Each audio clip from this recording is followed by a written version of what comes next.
दोस्तों, मैं आकांक्षा राय आपके साथ पुनः जुड़ चुकी हूँ एक नए टॉपिक के साथ। आज हम बात करेंगे समास के बारे में। यह बहुत ही इम्पॉर्टेंट टॉपिक है फॉर एनी एंट्रेंस एग्ज़ाम। तो चलिए हम शुरू करते हैं। समास। समास का अर्थ होता है संक्षिप्त रूप। तो जब दो या दो से अधिक शब्दों को मिलाते हैं और उनके प्रत्यय का लोप हो जाता है तो जो पद बनता है उसे हम समास कहते हैं और उस या समासिक पद कहते हैं। तो समास क्या होता है कि कम से कम शब्दों में अधिक से अधिक बातों को स्पष्ट करने के लिए हम समास का उपयोग करते हैं। अब बात करते हैं समास के कितने प्रकार होते हैं। तो हमारे समास के जो हैं वह 6 प्रकार हैं।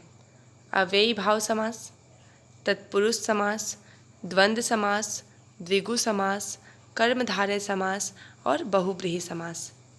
तो चलिए हम एक एक करके सभी समास के बारे में जानकारी प्राप्त करते हैं। पहला समास है हमारा अव्ययी भाव समास। इसमें क्या होता है कि पूर्व पद प्रधान होता है। जो पहला पद है वह प्रधान होता है और जो समासिक पद, अभी जो मैंने बताया कि जब हम दो पदों को मिलाते हैं उसके प्रत्यय का लोप हो जाता है तो जो पद बनता है उसे हम समासिक पद कहते हैं। तो जिस समास में पूर्व पद प्रधान हो और जो समासिक पद है वह अव्यय हो, अव्यय अर्थात उसके लिंग, वचन, कारक इत्यादि में कोई परिवर्तन न हो, तो हम इसे क्या कहेंगे? अव्ययी भाव समास। जैसे एग्जाम्पल देख लेते हैं। प्रतिदिन अर्थात प्रत्येक दिन। तो आप देख रहे हैं कि जिसमें जो प्रति है, जब आप प्रत्येक दिन कह रहे हैं तो उसमें अगर आप प्रति नहीं यूज़ करेंगे तो आपका अर्थ स्पष्ट नहीं होगा। तो इसमें जो पूर्व पद प्रति है वही प्रधान है, ठीक। और जो ये समासिक पद बन रहा है प्रतिदिन, प्रतिदिन जो समासिक पद बन रहा है वह क्या है? अव्यय है। अर्थात अगर आप इसका लिंग परिवर्तन करें तो भी यह प्रतिदिन ही रहेगा, ठीक। वचन भी चेंज करें तो भी यह प्रतिदिन रहेगा, अर्थात इसमें कोई चेंजमेंट नहीं होगा, अर्थात यह अव्यय है। इसी प्रकार हम देखते हैं यथासंभव। संभव यथासंभव अर्थात संभव के अनुसार, जितना संभव हो सके। तो इसमें यथा जो है वह पूर्व पद है, वही प्रधान है और साथ में यथासंभव क्या है? अव्यय है। अनुकूल, मन के अनुकूल, तो यह भी, इसमें भी अनु जो है वह पूर्व पद है जो कि प्रधान है। तो इस प्रकार से यह अव्ययी भाव समास हो गया।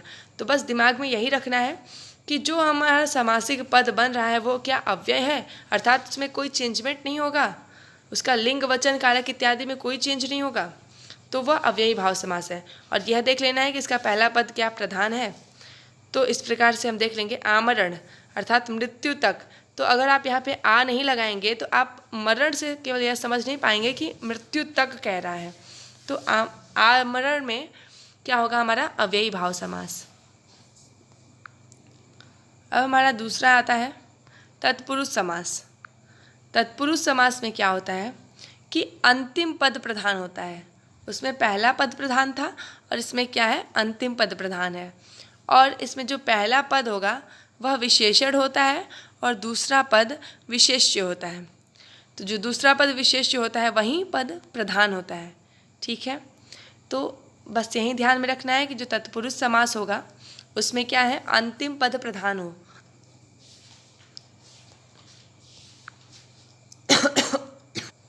जैसे हम एग्जाम्पल देख लेते हैं। कुंभकार अर्थात कुंभकार मतलब कि जो कुंभ को बनाता है, अर्थात घड़े का निर्माण करता है। तो इसमें हम देख रहे हैं कि कुंभकार जब है तो उसमें जो अंतिम पद है वह प्रधान है। ये कुंभ से केवल आप कुंभ का बोध, घड़े का बोध कर पा रहे हैं, लेकिन जब कुंभकार लग रहा है तभी आप कुम्हार का बोध करा पा रहे हैं। तो इसलिए यहाँ पे क्या होगा? तत्पुरुष समास। आप ऐसे भी समझ सकते हैं कि तत्पुरुष समास में क्या होता है? कारक चिन्ह होता है बीच में। तो कारक चिन्ह अर्थात कुंभकार, तो कुंभ को बनाने वाला, तो को जो है यहाँ पे कारक चिन्ह है, इस कारण से यह तत्पुरुष समास है। इसी प्रकार यश प्राप्त अर्थात यश को प्राप्त, तो यहाँ पे क्या हो गया? तत्पुरुष समास। तो आप बस यही देखिए कारक चिन्ह किस में आ रहा है, तो कारक चिन्ह जिसमें आता है वह तत्पुरुष समास हो जाता है। तत्पुरुष समास के 6 भेद होते हैं, जैसे कर्म तत्पुरुष, करण तत्पुरुष। जैसे कि हम जो कारक चिन्ह पढ़ते थे, कर्ता ने, कर्म को, करण से, संप्रदान के लिए, अपदान से अलग होने का भाव, संबंध का, के, की, ना, ने, नी, अधिकरण में, पै, पर, और संबोधन हे, अरे, भो। तो यह सभी क्या है कि इन सब का यूज़ हम इसमें करते हैं तत्पुरुष समास में। तो अलग अलग तत्पुरुष समास इस प्रकार से बन जाते हैं। तो आप बस यही याद रखिए कि तत्पुरुष अगर कारक चिन्ह बीच में आ जा रहा है, यदि हम उसका अर्थ स्पष्ट करें और कारक चिन्ह बीच में आ जाए तो वहाँ पर तत्पुरुष समास होगा। तो देशभक्ति अर्थात देश के लिए भक्ति, तो यह भी क्या हो गया तत्पुरुष समास, क्योंकि इसमें के लिए आ रहा है। ऐसे ही विद्याभ्यास अर्थात विद्या का अभ्यास, तो का आ गया तो संबंध तत्पुरुष। ठीक है, तो इस प्रकार से हम तत्पुरुष समास को कवर कर लिए। अब हमारा तीसरा है कर्मधारय समास। कर्मधारय समास में क्या होता है, जो समस्त पद अर्थात जो समस्त पद बनता है, दोनों पदों का, दोनों जो शब्द होते हैं जिनका मेल करने के बाद समास बनता है, उसे हम समस्त पद कहते हैं।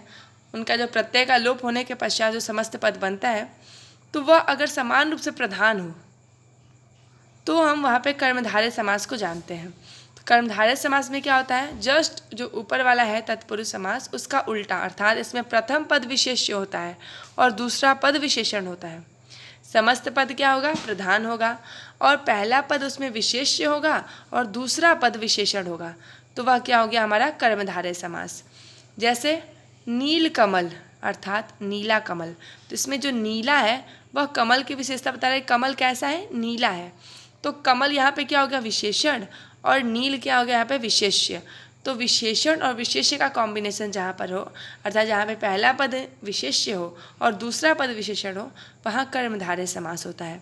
इसी प्रकार महात्मा, महान आत्मा, तो महान आत्मा या महात्मा दोनों ही जो समस्त पद है महात्मा वो प्रधान है। ठीक है, समान रूप से प्रधान है, इस कारण से यहाँ पे कर्मधारय समास है। और फिर हम देखेंगे दूसरा चिन्ह क्या था हमारा कि महाआत्मा, महान आत्मा जब दिखा रहा है तो अर्थात पहला जो महान है वह विशेष्य है और आत्मा जो है विशेषण है। तो जो आत्मा की विशेषता बता रहा है कि आत्मा कैसी है, महान है। तो इस प्रकार यहाँ पे कर्मधारय समास। ऐसे ही चंद्रवदन अर्थात चंद्रमा के समान मुख वाला, जिसे हम कहेंगे चंद्रवदन। तो यहाँ पे भी क्या हो गया, कर्मधारय समास हो गया। आइए हम दूसरा अन्य देखते हैं। चौथा है हमारा द्विगु समास। तो द्विगु समास में क्या होता है कि पहला पद जो है वह संख्यावाचक होता है। पहला पद देख लेंगे कि जिसमें संख्या का बोध हो तो वह हमारा क्या हो गया द्विगु समास। इसमें क्या होता है, समाहार या समष्टि अर्थात समूह का बोध होता है।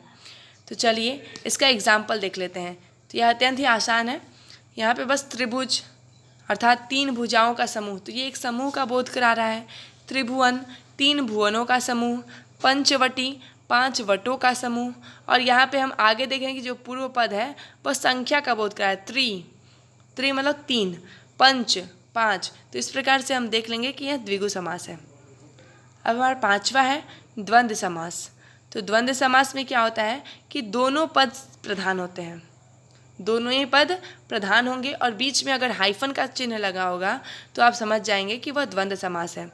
जैसे अन्न जल अर्थात अन्न और जल, तो दोनों ही इक्वली इंपॉर्टेंट है, दोनों ही प्रधान है। तो इसका यहाँ पे क्या हो गया द्वंद्व समास हो गया। माता पिता, माता और पिता, तो दोनों ही प्रधान है, द्वंद्व समास हो गया। धन दौलत, धन और दौलत, तो इस प्रकार से ये क्या हो गया द्वंद्व समास। अब हमारा अंतिम है बहुब्रीहि समास।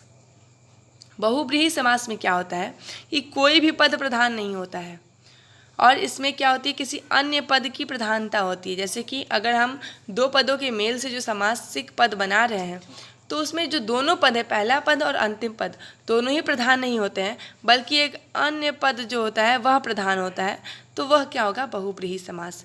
जैसे हम एग्जाम्पल से समझते हैं। चतुरानन अर्थात चार है आनंद जिसके, चार है मुख जिसके, तो ये न चतुरानन जब हम कह रहे हैं तो हमारे दिमाग में जो है वह ब्रह्मा जी का चित्र स्पष्ट हो रहा है। तो इस प्रकार से हम ये देख रहे हैं कि न चतुर से न आनंद से हमारा जो स्पष्ट हो रहा है जो चित्र वह चतुरानन, चतुरानन को एक साथ जब लेने पे हम देख रहे हैं कि चतुरानन अर्थात चार है आनंद जिसके। तो इस प्रकार से यहाँ पे क्या हो गया बहुब्रीहि समास, या किसी अन्य अर्थात ब्रह्मा जी की विशेषता बता रहा है तो ये क्या हो गया बहुब्रीहि समास। ऐसे ही वीणा पाड़ी अर्थात वीणा है हाथों में जिसके अर्थात सरस्वती जी, तो इस प्रकार से यह बहुब्रीहि समास हो गया। नीलांबर, नीला है अंबर जिसका, तो इस प्रकार से यह क्या हो गया, बहुब्रीहि समास हो गया। अब हम कुछ प्रैक्टिस प्रश्न देख लेते हैं जो कि यूपी बीएड एंट्रेंस एग्जाम में और अन्य दरोगा भर्ती आदि प्रवेश परीक्षाओं में पूछे गए हैं। तो आइए हम देखते हैं। सप्ताह, सप्ताह में कौन सा समास है? तो सप्ताह जैसे आप देख रहे हैं कि सप्त लगा है, अर्थात आगे क्या है, संख्यावाचक है, तो ये कौन सा समास हो जाएगा, द्विगु समास। अब हम दूसरा देखते हैं, मुंह तोड़, मुंह तोड़ में कौन सा समास है? तो मुंह को तोड़ने वाला, तो को जब बीच में आ जा रहा है तो हम देखते हैं कि जो हमने बताया था कि कारक चिन्ह बीच में आ जाए तो वहाँ पे क्या होगा, तत्पुरुष समास। तो यहाँ पे क्या हो जाएगा, तत्पुरुष समास। यह कई बार क्वेश्चन पूछा यूपी बीएड एंट्रेंस एग्जाम में। तीसरा है हमारा गौशाला।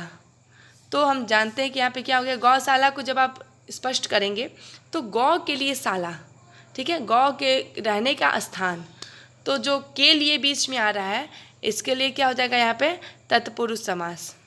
ठीक। चौथा है हमारा निर्विवाद, तो बिना किसी विवाद के, तो यहाँ पे क्या हो गया हमारा अव्ययी भाव। क्यों? क्योंकि निर्विवाद जो है वह अव्यय है, और इसमें जो बिना विवाद के, तो इसमें निर जो पहला पद है वह प्रधान है, इस कारण से क्या हो गया, अव्ययी भाव समास। अंतिम है हमारा दिगंबर।